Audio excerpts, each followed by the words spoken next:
Okay, so I'm kind of in the middle of a couple things right now, so I won't really be changing the picture much this video. Also, I'm just sort of recording this once through, so any mistakes or weird ticks I usually try to record over will be here, so you're getting me raw today!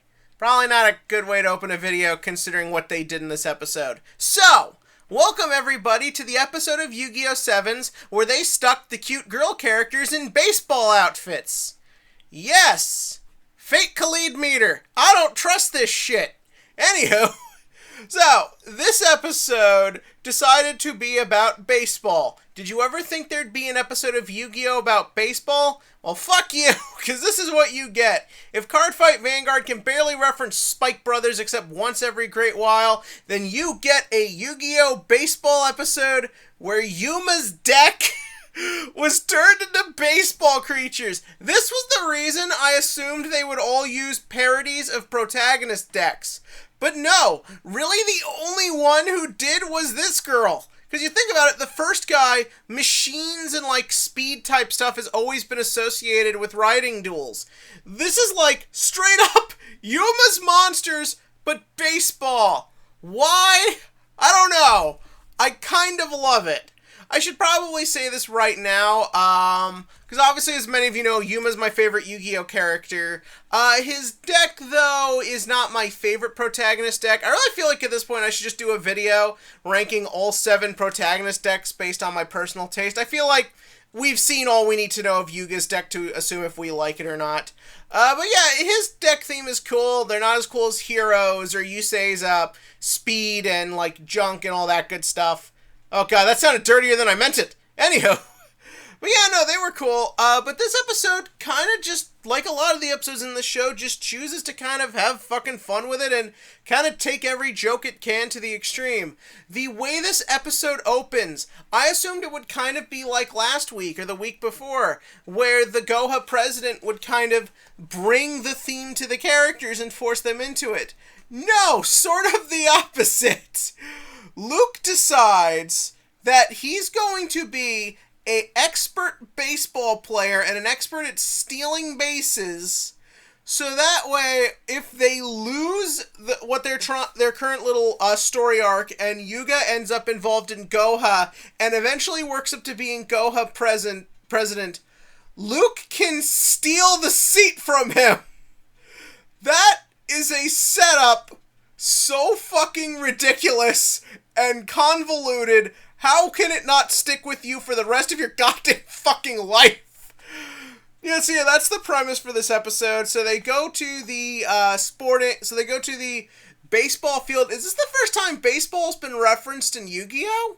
Like, they don't really do a lot of sports-based episodes. I know there was a tennis episode in GX. I can't remember if they've really done anything else, unless you count acrobatics in Arc 5, but let's pretend that never happened. But yeah, no, so they go to this baseball stadium, and of course, naturally, our 3 guys are in standard baseball outfits. Roman has got to come out in the pretty pink, perfect outfits, because, of course she does, because Roman and this show has interesting ways of representing her. So yeah, so they then do the tryouts where we find out Roman is an expert of baseball.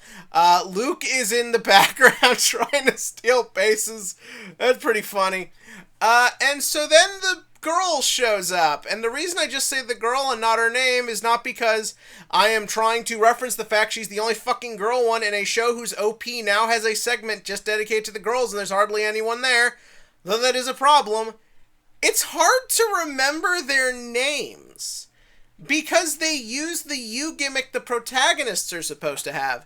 And if I've brought this up, I don't think I brought it up in a video before. I think I was going to in the first duel, but that video actually was like 20 minutes long when I first recorded it and had to break it down. I think that got lost.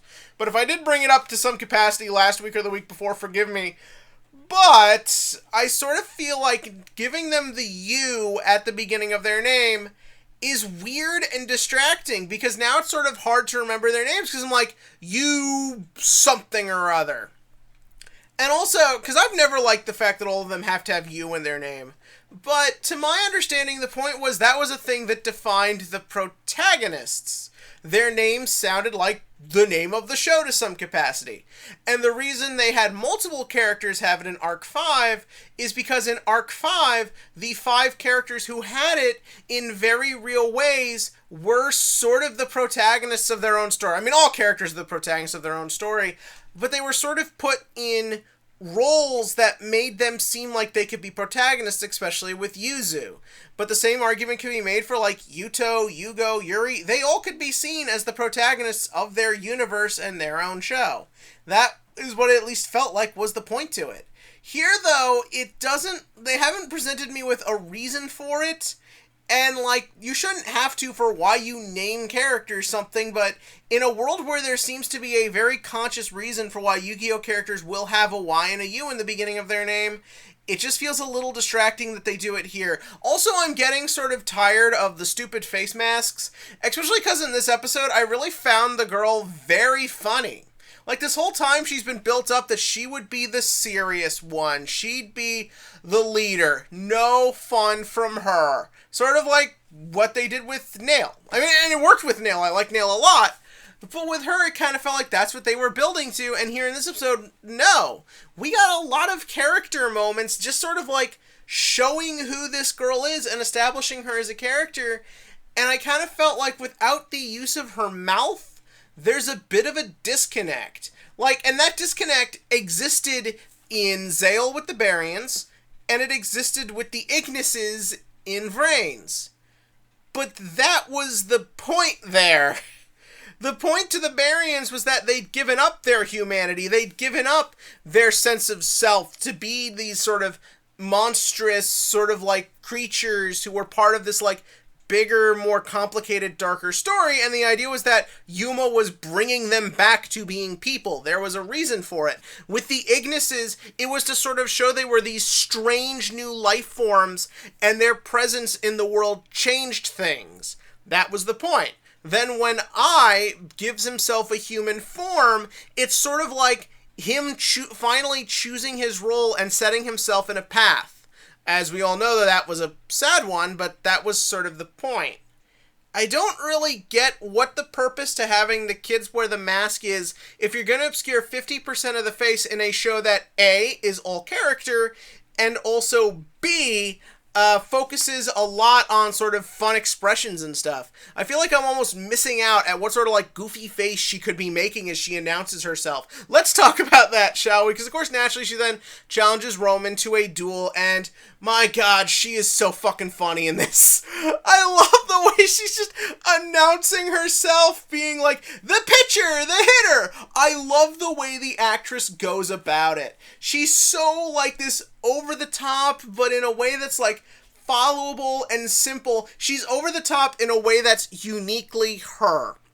She's not big, she's not loud, she's bombastic. She's having fun with her love of baseball. She's just kind of giving into the hobby and enjoying herself. That's such a clever way to just set her apart from the rest. I like that all these characters feel different and unique in their own ways. I just wish they didn't wear the fucking masks! Or at least just take them off when they start, like, showing their personality. That could be a fun little gimmick.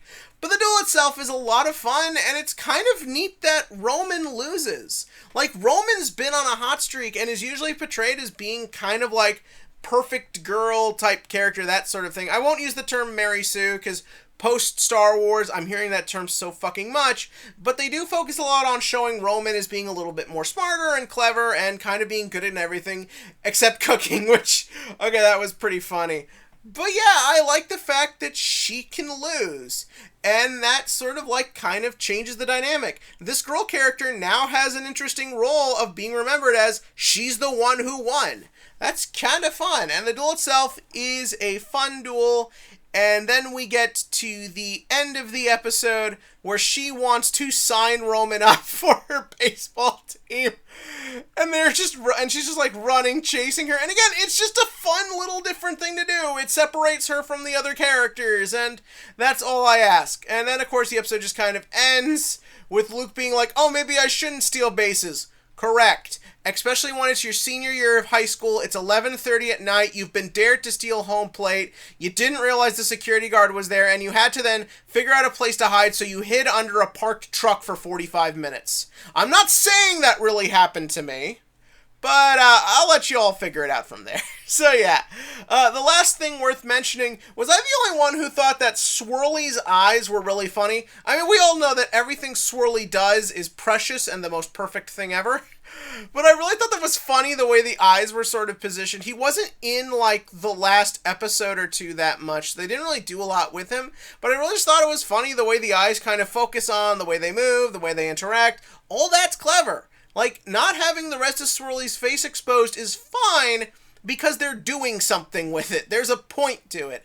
It's not like the masks on the Goha presidents, where even when they're fired, they still fucking have it. And we've seen there seems to be no actual reason for it.